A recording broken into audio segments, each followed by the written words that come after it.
Hello from the land of TV. This is King Kool. Welcome to my top 10 best and worst films of 2017. This is the first in a lineup of catch-up episodes where I finally get these damn top 10 lists done.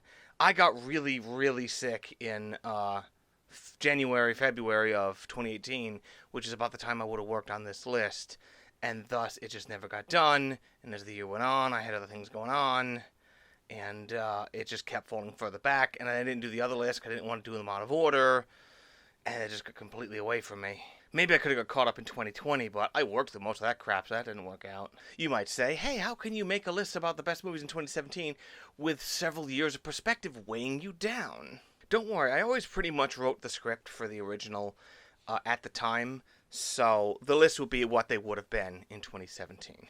And in the preceding 5 years, I've gotten my PhD in theoretical physics, so I've created this space-time warper that will place everything back into shape if I happen to say anything too far out into the future. I call it the discontinuity corrector. It's over there. I can't show it to you because it's just way too interesting and real and not a bunch of cardboard boxes. So here we are, back in 2017. You alright? Yeah. Sure. We survived 1 year of this. I guess 3 more won't be quite so bad. It couldn't possibly get worse, could it? King Kool's Top 10 Best and Worst Films of 2017. Number 10. Look, when I wrote this list back in January, I was going to rail on A Monster Calls, which I wrote down in my script as When a Monster Calls, so shows how much I remember this movie. But even back then, I barely remembered why I hated this movie so much. I mean, the main kid was annoying, and the movie is sappy and stupid. I did sort of like the notion of the kid's going through some trouble with his mother and grief, and the people sort of refuse to punish him because what would be the point? It reminds me in that way of Manchester by the Sea, which I also didn't like, but whatever, I'm apparently on my own on that one. Anyway, in February, I watched something that came out in 2017, and on reflection, I had to put it on there somewhere. The list wasn't crystallized at that point, so I was like, yeah, you know what the 10 spots usually well, I'll call an audible and sort of make a point about something. So, number 10 on my worst list is the Netflix original, Bright. In a world just like ours, but with fantasy races blended in, with orcs basically standing in for African Americans, even though stuff like Rampart still happened. They mentioned that one specifically, and that was about African Americans, so we have this world where all these races have existed for thousands of years, but the world still somehow wound up just like ours. It's not like in Shadowrun, where the emergence of the metahuman race was very recent, according to their history. And the filmmakers used this to tell a story about prejudice that just has no pep. It's grungy like any old cop drama, but with this extra flummery that doesn't explain or illuminate anything. The orcs allegedly did something bad 2,000 years ago, so are they supposed to be stand-in for the Jewish people? Then again, the elves all seem to be rich and powerful, so are they meant to be stand-ins for the Jewish people? This sort of thing works better when the metaphor is not a one-to-one analogy to something in real life, the way with Zootopia with the predator and prey. We're not only about one thing. But it's also better when it works. The main scene that illustrates what's wrong here with this movie is there's a gangster who is confined to a wheelchair, very likely after a spinal injury after getting shot. He's chasing the main characters down because they think the magic wand that they have will be able to cure him. To emphasize the things that he can't do, the gangster lifts his shirt and reveals his colostomy bag. Yes, movie, I get it. Spinal injuries can lead to problems with excreta. This seems to be why a lot of movies have people getting in wheelchairs by having their legs crushed rather than becoming paralyzed, because then we have to imagine all the complications of spinal injuries. But this has nothing to do with magic, or the world that they've created. Can we talk about how this particular world might have had a different response to paralysis? Maybe he rides around on one of them centaur guys. I don't know. The centaur guy only appears once. The fact that this world is filled with fantasy creatures doesn't inform anything about the way the movie goes down. It could just be a regular cop movie about 2 cops trying to get a witness across town, and even then, it'd be bad and grim and no fun. Maybe this should have been higher on the list, but I had to put it in there somewhere, so the bottom spot seems like a fine place to put it. Bright is like I wished for a Shadowrun movie on a monkey paw. So as I'm recording this, I realize since I'm going back and forth between the things and not doing one set at a time, I've got the same shirt on the whole time. Screw it. I have to get this done at some point. I'm not going to redo that unless there's something wrong, in which case maybe I will, but... Okay, so when I wrote this, they were going to have, like, big lead-ins where it's like, we'll compare certain movies in the same theme to, the one in the spot. But, like, with this one, I didn't write anything at the time, and I can't make this video any longer, so, and honestly, like, the way I'm doing them for further on is just, number 9, blank. This is why blank stinks, and if I tangentially talk about something else, that's fine. But this lead-up thing just makes these videos too long. I can't be doing this. So this one's sort of stuck between the two, because all I have is, here's why this is good, and I don't have any lead-up. So anyway, we're just going to get into it. Number 10 on my best list is The Foreigner. The Foreigner is like a movie that came straight out of the 90s. Though usually when I say that, I'm not using it in a complimentary manner. But it also feels very 90s, right down to the fact that the main conflict is about Irish separatists, now reflected on after the many years that have passed since the dominant form of terrorism that the world was concerned with has since changed. It stars Jackie Chan as a man who is pushed to discover who was responsible for the terrorist attack that killed his daughter. There is some parallel to Jackie Chan's character in Pierce Brosnan, an ex-bastard who is so convincing and so seemingly reasonable and thoughtful in his hopes to deal with his new problem. Brosnan has scarcely ever been as good as he is here. He's so intelligent and thoughtful and hesitant, yet being entirely ruthless. He's not as scary as the neo-Nazis from Green Room, but he's a lot more sympathetic. That makes him more interesting than he is scary. I don't mean to downplay Jackie Chan's part of the story at all, but if you're expecting this to be his version of Taken, it's not quite that. Like, this is a little more of a political thriller and like a tense action movie than a cathartic revenge fantasy like Taken was. Both are good, but The Foreigner isn't trying to show off. It's just good. Number 9.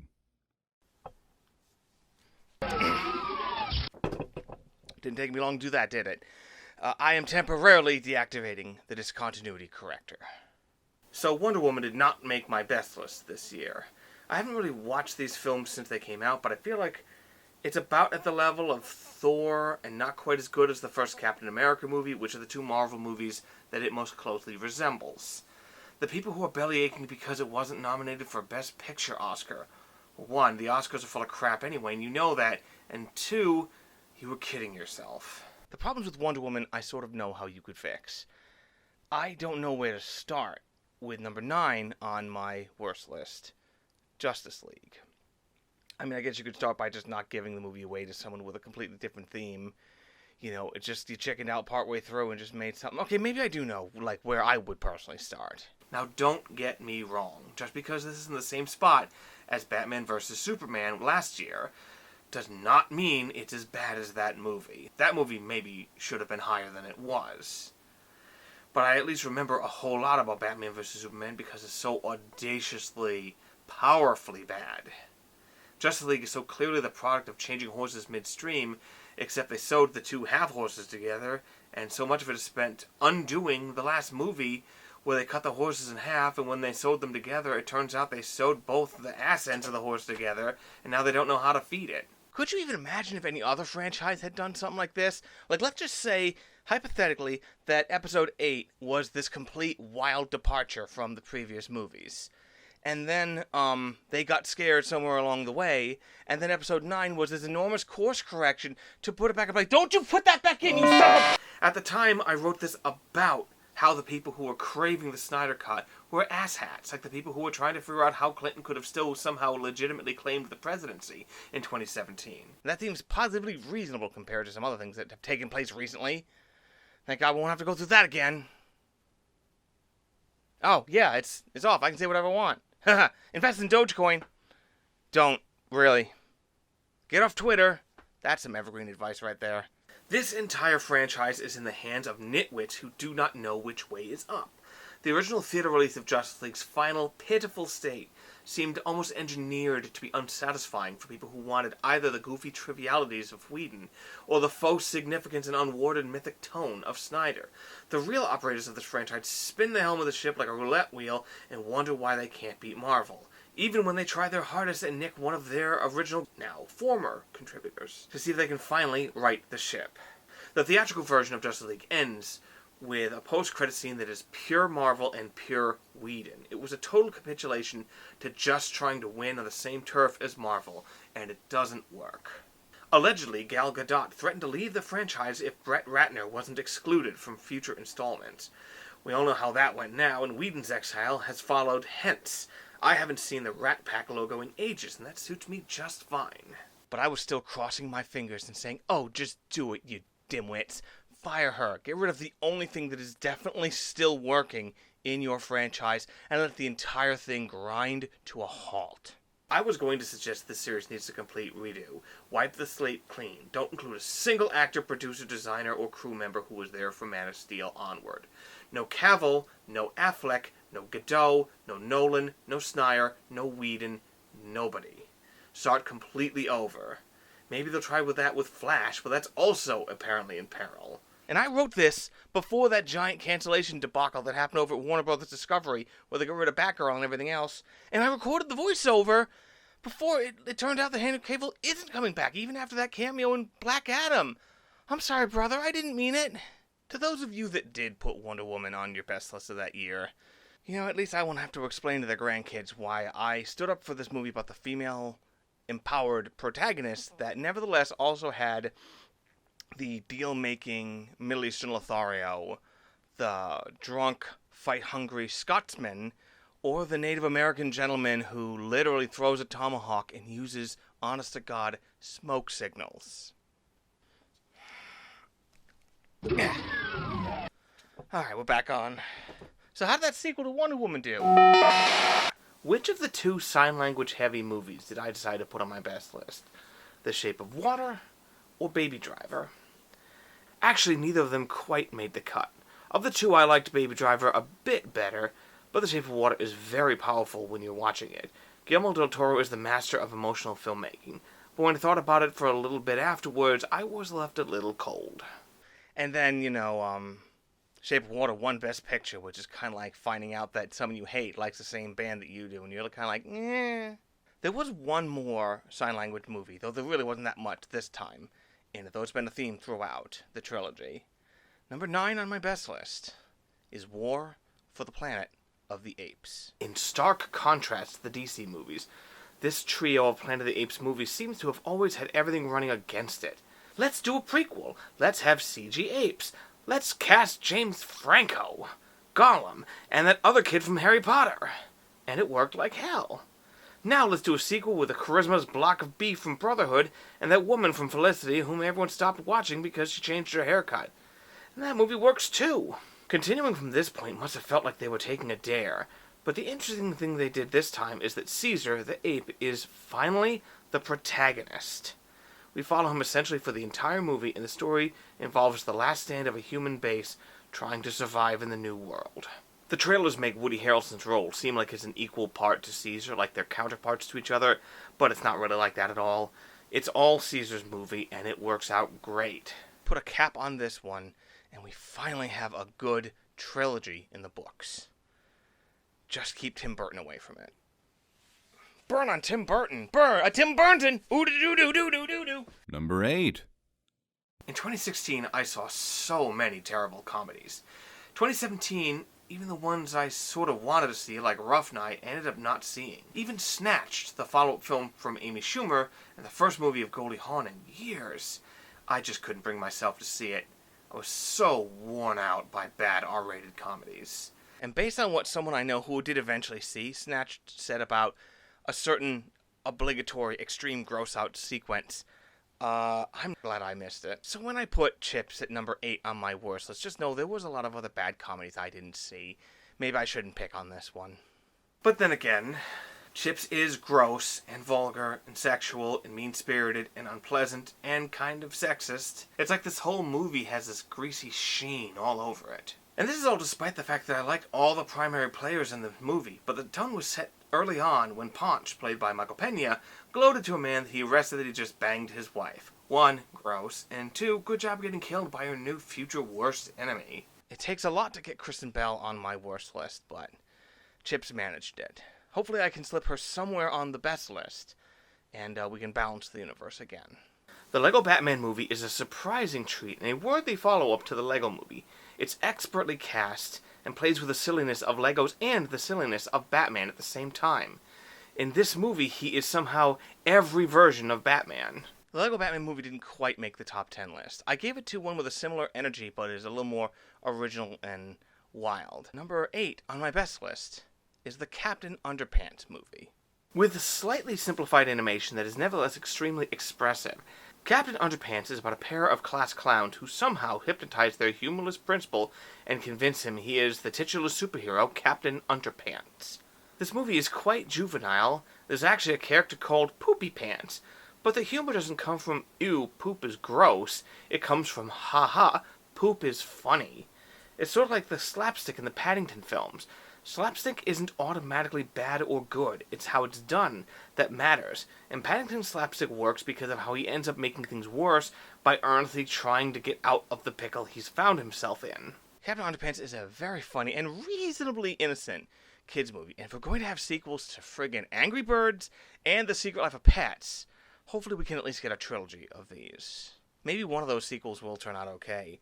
And weirdly, it'll be Angry Birds, even though that movie's worse than streptococcal pneumonia. Number 7. Speaking of kids' movies, there were 2 movies that covered similar ground to The Book of Life from 2014. Ferdinand is the story about a bull who doesn't really want to become a bullfighter, and this is before he learns that the bull never wins. It's also the story of a reasonably charismatic lead surrounded by the most annoying supporting characters since the How to Train Your Dragon films. It's just such an obnoxious movie, and even though it's clearly trying to talk about the concepts of masculinity and not being what everyone expects of you, then they pull in the 3 German horse characters who are a galling stereotype for a movie that's trying to stand against stereotypes of masculinity and aggression. And then all the bulls start dancing industrial style. If this was the 90s, this would literally be the part where they would say, "Now is the time on sprockets, then we dance."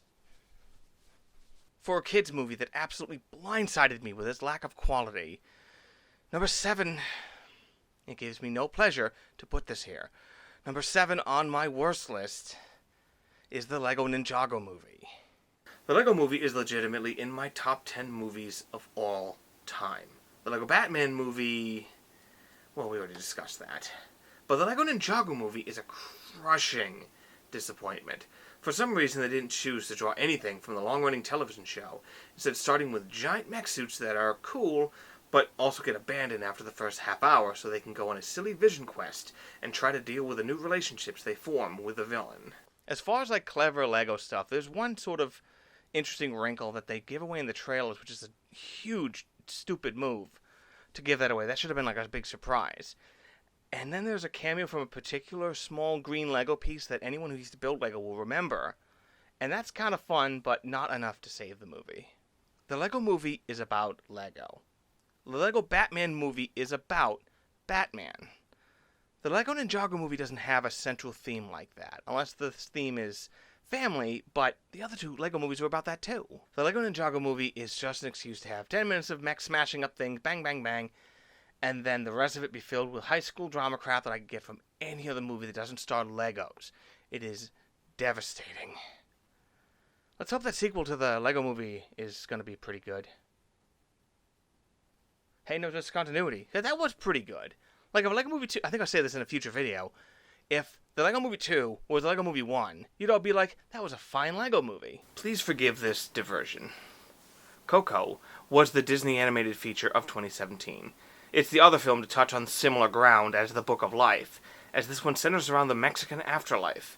To say that it doesn't compare well to Zootopia doesn't really illustrate my loathing for this movie. It's not a full-blown disaster like The Good Dinosaur, but the praise this is getting baffles me. I was suspicious when they jammed that Frozen short on the front of it, which evidently I'm the only person in the entire world that actually liked it. Apparently my love for Frozen is entirely bulletproof. Elsa is still my phone's lock screen after all. Though I changed my phone's background to like that muscly picture of Israel Gutierrez for like a year, because I did it as a joke and then just left it there. Look, I'm going to spoil the beginning of Coco. I don't think it's in the marketing, not that it really matters. You know, it's the very start of the movie. If you want to see it, just see it, and you'll see what I'm talking about. So this boy desperately wants to be a musician like his ancestor, But since that person left their family long ago to pursue fame and fortune, he has been left off the ofrenda, and thus can't return to the world of the living on the Day of the Dead. Fine, whatever, but because of this, the grandmother of the family has put a no music rule on the family. Not just you can't be a musician as a career, not just you can't play the guitar, no. It's literally no listening to music, no music in our life at all. Don't even go to the town square and make money shining shoes, because there are musicians down there, and you guess you could catch it from them, because apparently that's a thing that's airborne now. It was a mistake putting the Frozen short before this, because what the parents in this movie do make the decisions made by the king in Frozen look entirely reasonable. It makes Brave look good, as at least we knew that Merida was kind of being a brat. Here, when the kid cries out, "I don't want to be part of this family anymore," I completely understand why. Go run away and join the circus, kid. I'll make a call to Child Services. I also made the mistake of replaying Grim Fandango in 2018. Not that playing Grim Fandango is a mistake. Grim Fandango is almost certainly the greatest adventure game ever made. Even Coco's more detailed version of the Mexican Afterlife does not compare to Grim Fandango. Outside of that, well, Coco isn't a very good remake of Up. I was going to cut most of the tangents from this video, but Coco still bothers me this many years later.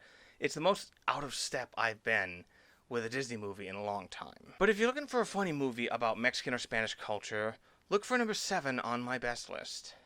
How to Be a Latin Lover. How to Be a Latin Lover is the story of a recently rejected boy toy who tries to wow older sugar mamas despite being a little long in the tooth himself. He's a spoiled man-child who slowly learns how to exist in the real world. This movie isn't the equal of Popstar from last year, and it goes a little too long, but it's hilarious. You know how romantic comedies end, but sometimes there's like a big thing that you can't miss, and then something goes wrong, and then they do something to do it.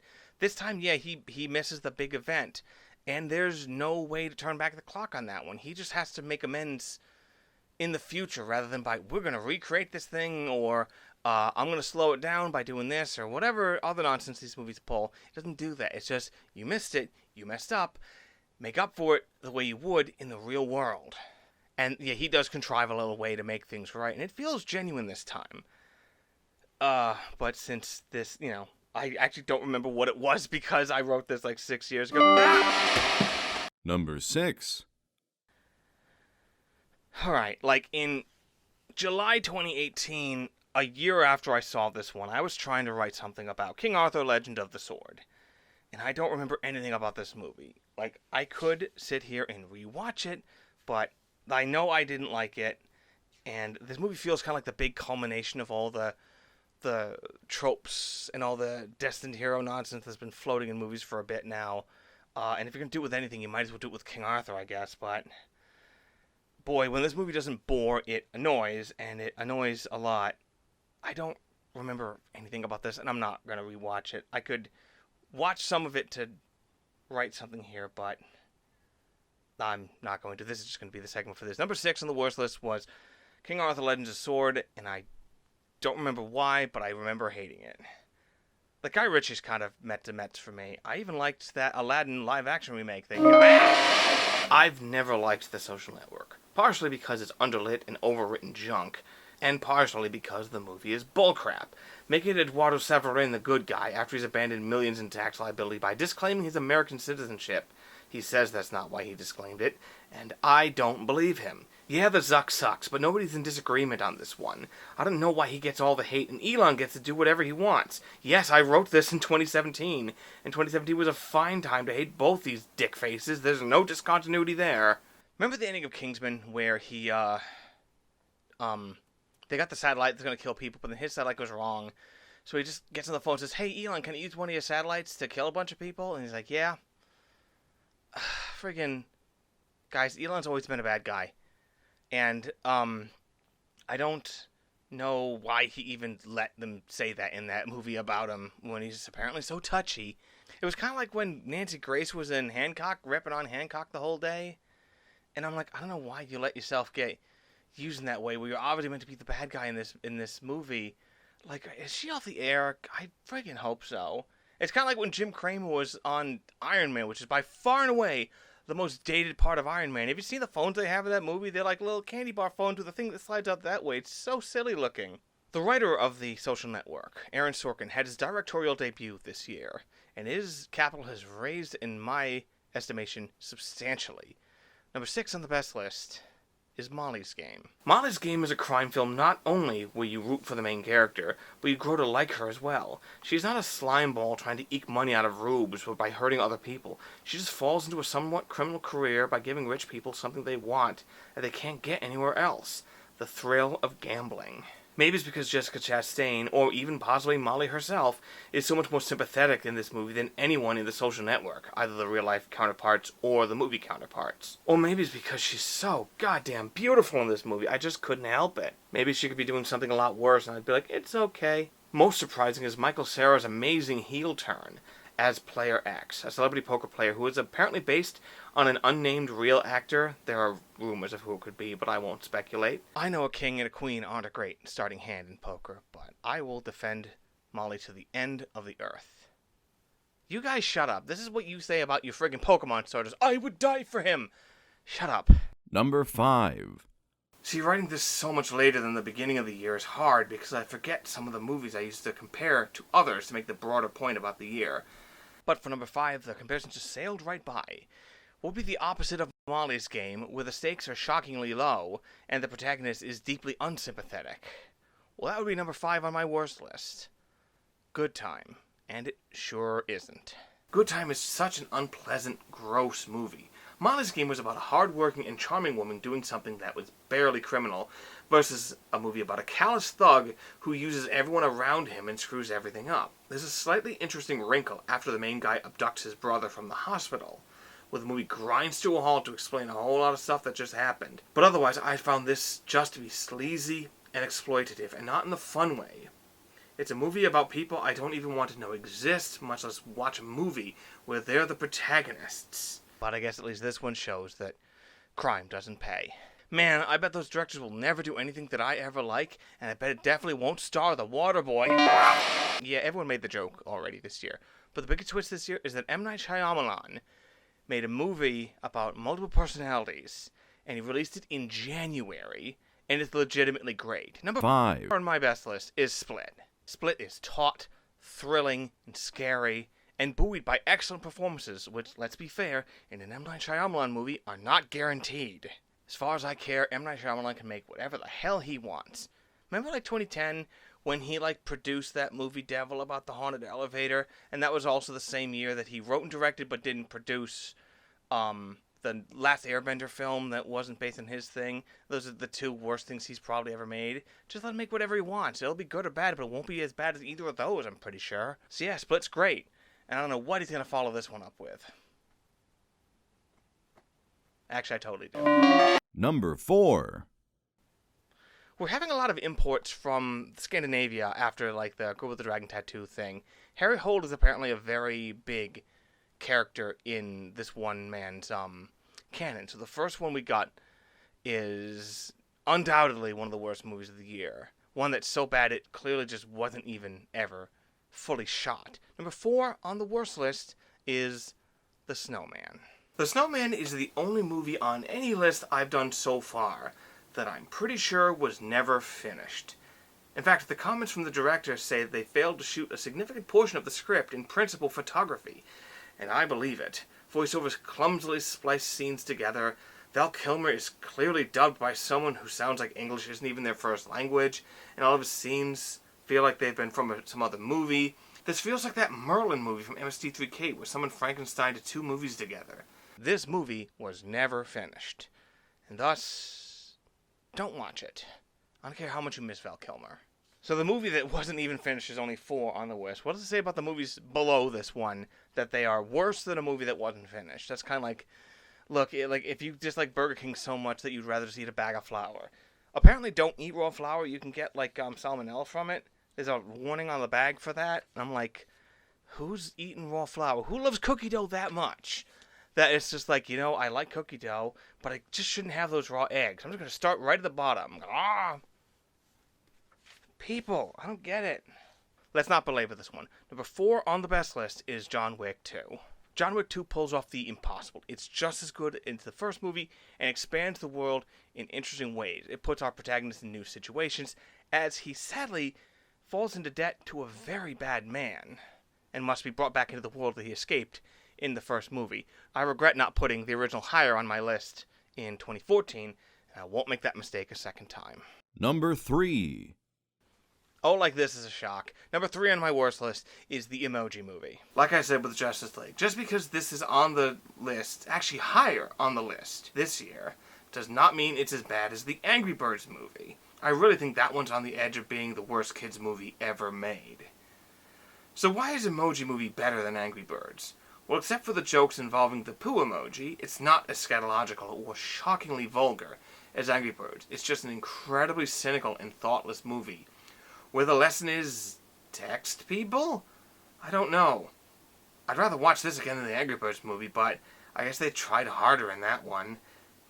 It doesn't even seem to know anything about emoji.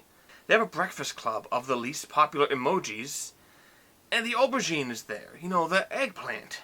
Do people know how people use that one to, represent something else?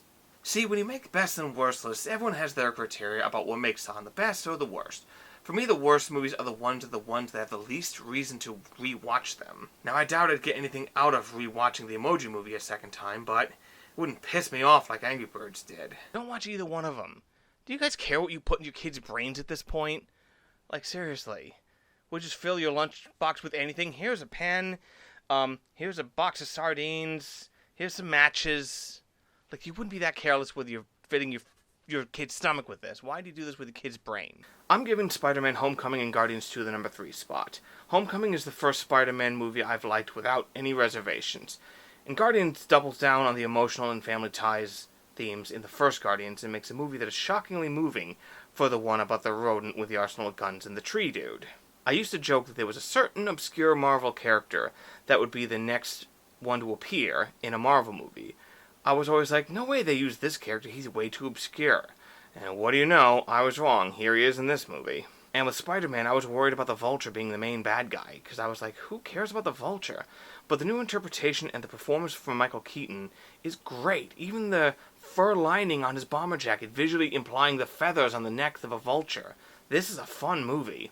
Spider-Man actually survived a second watch as I laughed at it like I was watching it the first time. This movie got to care about high school and Spider-Man. The reason I tied them is because they're both great in different ways. The emotional significance they pulled off in Guardians of the Galaxy is impressive, though I really liked the humor and heart from Spider-Man 2. It's just not quite as tragic and weirdly sad. They're both great in slightly different ways, so I just tied them. It took a little bit of pressure to keep these two from the number 1 spot. But you can't have a tie at the number 1 spot, can you?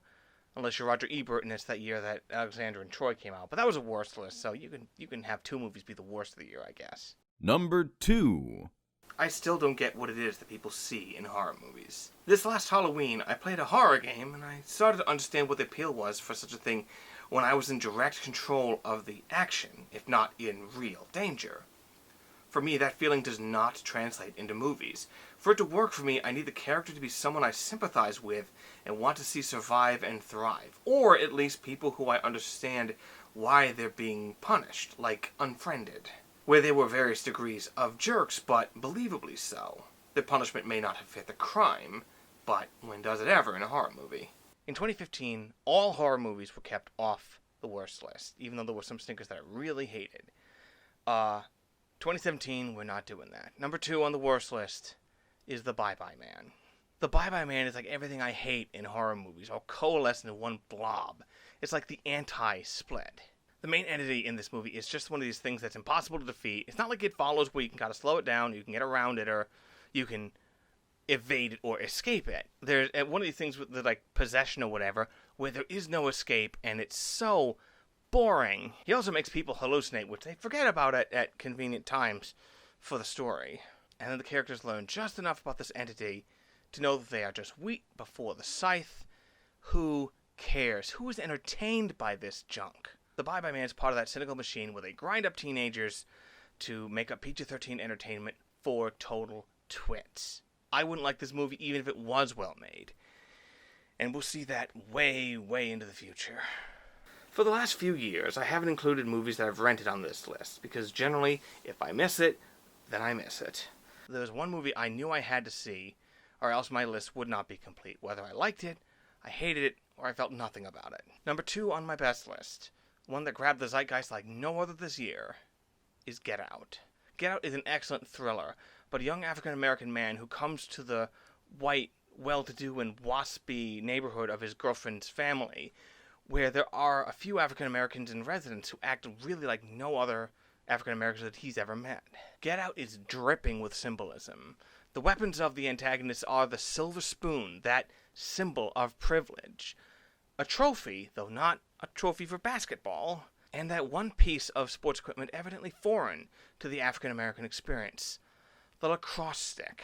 In the chambers where these horrors take place, behind them is a ping pong table, itself a sign of at least small opulence. If you have room for a ping pong table, not just the money to buy a ping pong table, you're probably doing okay, or you really like ping pong.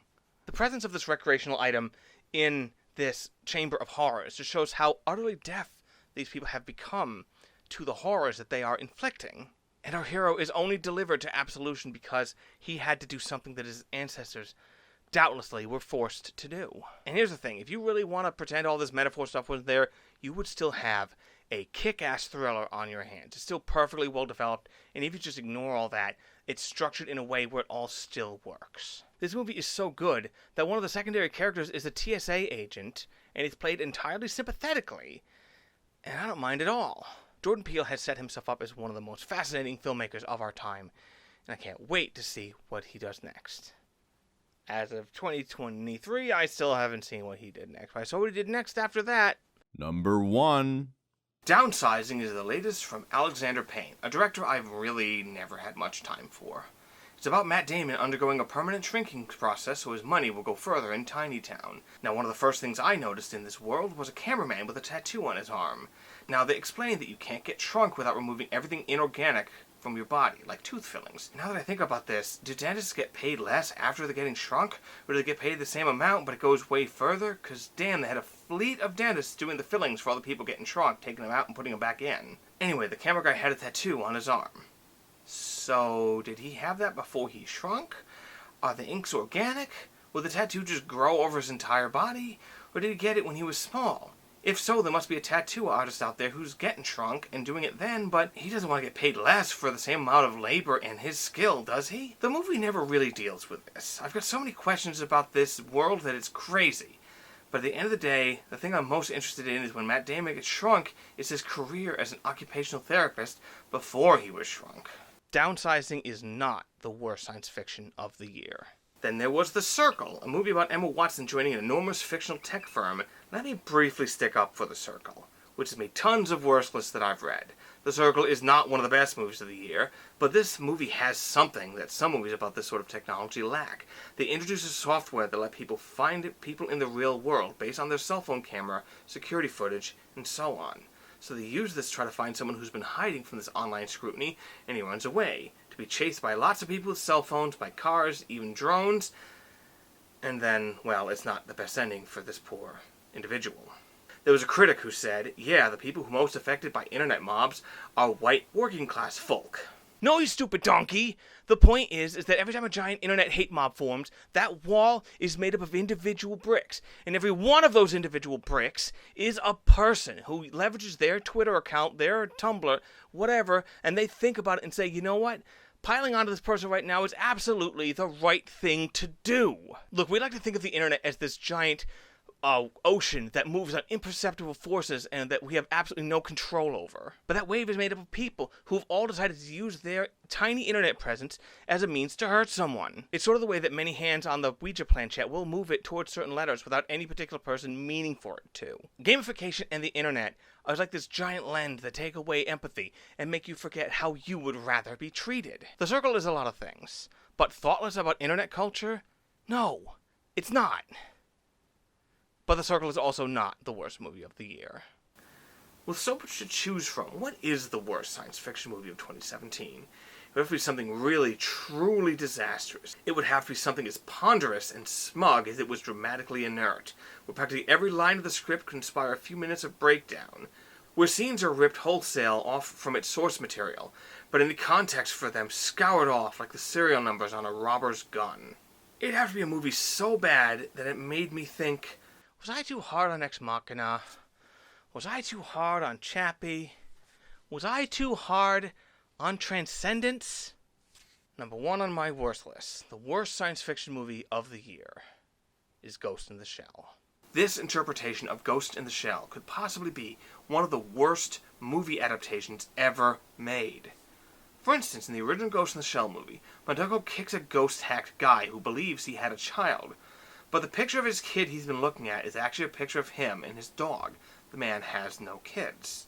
This movie has the Major, whose name isn't Motoko, but boy howdy, we will get to that. It has the Major trapped the captured human in one of those glass cages that are so trendy to keep our psychos in. She holds up a little hologram of his own face and asks, is this her? Asking if it is his daughter, and he says, yeah. Come on, it wasn't that he saw pictures of himself as a picture of his daughter. He just saw that one picture as a picture of himself with his daughter. Maybe he just thought the dog was his daughter or something. It's like the dumbest way to interpret that scene. This movie is like the most obnoxious film fan you've ever met. I hate using criticisms like, you don't get it, or you missed the point, but dang, they just put that scene on film and acted smug about it. This is a movie so shockingly bad that I had to see it a second time to make sure that it wasn't just me. Most years, the worst movie of the year is one that isn't even worth watching once. But this time, I guess I saw it twice. I can't really say that in good conscience. It's a movie that defies belief. Every moment of this movie went wrong. It should have a podcast where people watch it a minute at a time and break down everything they did wrong in excruciating detail. And yet, here's the thing. If you take this exact movie and you slot out Scarlett Johansson and put in an Asian actress of your choice, I don't think the movie's any better. I think it might be a little worse because I do like Scarlett Johansson in this role. You know, as an actress with a slightly lower register voice, she matches the template that was made in the cartoons with Mary McGlynn and the other actresses that have played her. But the fact of the matter is that the filmmakers who would make a movie with an Asian star like that would not have made this movie. They would have been more thoughtful about other things in the movie too, and the movie would not have turned out this bad. So what was their solution?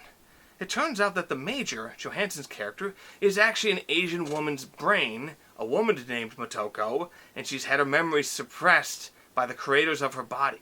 This is an explanation that could only be made by total dimwits. It actually makes it worse because, oh, she's really playing an Asian person on the inside is a terrible explanation. She's a robot. She has a robot body. She can look like anything she wants. It's no big deal. It doesn't really even matter compared to everything else wrong with this movie.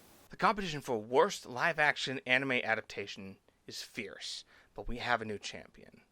I don't usually like to call out specific people like this, but the director of this movie, Rupert Sanders, whose only other credit so far at the moment is Snow White and the Huntsman, I predict he will go his entire career without making anything of merit. And, you know, discontinuity me if that is true, future, I don't know.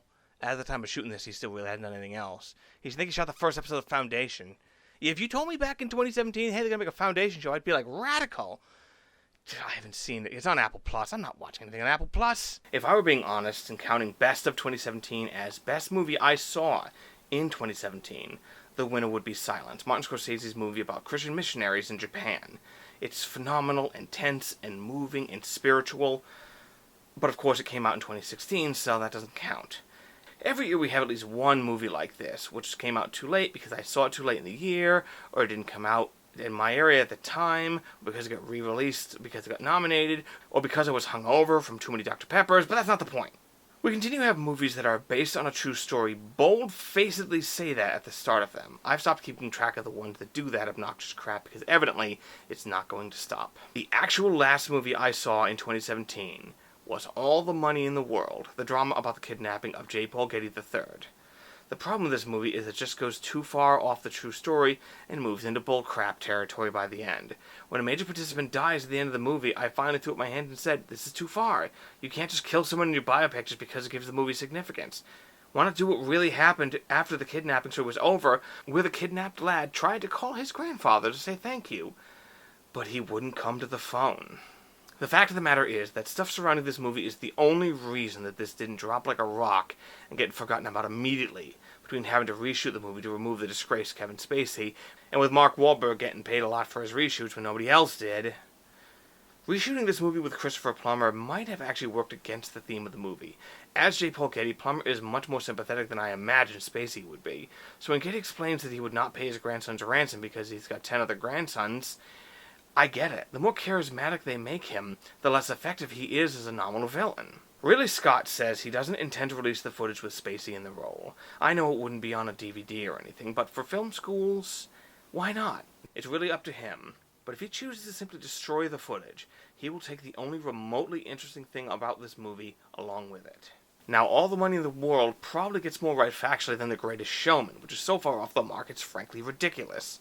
Yeah, it's a musical, but there's a difference between polishing up a less than admirable character and basically making him the Muppet Baby version of himself.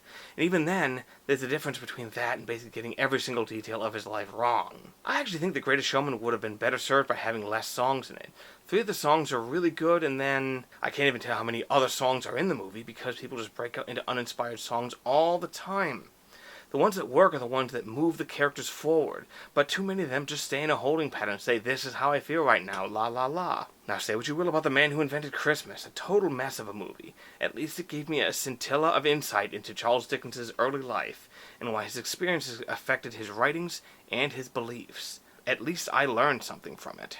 Can we get one based on a true story movie this year that I really like? More than Molly's Game even? Maybe even one about filmmaking itself? Number 1 on my best list is The Disaster Artist. Am I going to regret giving this movie the number 1 spot? Well, every year in January I rewatch Strange Magic, the crazy goblin musical that I gave the number 1 spot in 2015. So, at this point, I've watched it now 5 times, and I still love it. I had such a good time rewatching it, I still laugh at all the little parts. So no, I'm going to listen to my instincts and give The Disaster Artist the number 1 movie of the year. It is the movie that made me the happiest of the year. It's a weirdly optimistic movie about a guy managing to succeed at filmmaking despite no skill, lots of money, and a bunch of people who will facilitate him to get paid and participate in the thing that they're passionate about. It is an attempt to explain the inexplicable success of The Room. I don't get it either. But it made me happy, and I needed that last year. At least it can't get any worse, right? Right? Right?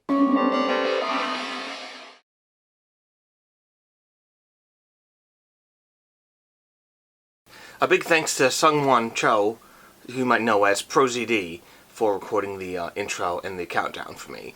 Back in the day, back in 2017, he used to offer on his Patreon, hey, I'll record a very quick clip for you once a month if you're at this particular level. He stopped doing that at some point. In fact, he doesn't really use his Patreon anymore, I think just because his career's taken off. And his YouTube, certainly, I think that's paying all the bills, so he's like, it's basically now just a tip jar. But I got that at the time and just have not been able to use it because I haven't got the video done, so... But I'm definitely using it now. I basically did make this video roughly how I was going to make it, except for all the jokes about the discontinuity. Because you can tell, because that popcorn popping thing, I took that at my local theater on my old phone. Because in early 2018, it would have been my old phone when I shot that. So yeah. If I'd known about this before then, maybe I would have had this for the whole thing. As it is, getting the shipping and things, the fact that this wouldn't be here in a week, I literally can't wait a week. I have to wrap this one up and get it going. So, I was very close to getting one of these, though.